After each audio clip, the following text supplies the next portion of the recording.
oferit iubire când ei nu mă iubeau. Mi-ai arătat că pot mai mult de atât și nu trebuie să renunț, că speranța chiar există, să pun virgulă în loc de punct. Acum sunt fericit, zâmbesc cu adevărat. Mi-am dat seama că pot îndulci orice e sărat. Aveam nevoie de cineva să mă iubească, să mă învețe, nu doar oameni răutăcioși și oameni cu două fețe. Știi cine-mi vrea binele și cine nu, și simt ploaia rece când lângă mine nu ești tu.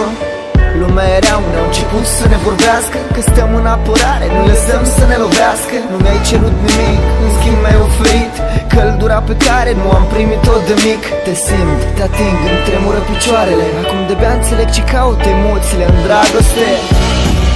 Îmi place de tine, îmi place cum gândești, îmi place cum vorbești și cum mă privești.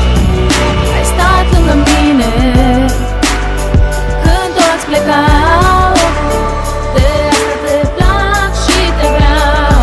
Te vreau, te vreau, te vreau, te vreau lângă mine.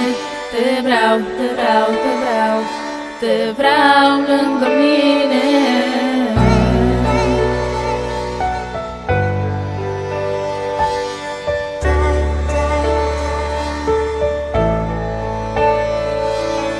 Lumea te-a respins, la fel am pățit și eu.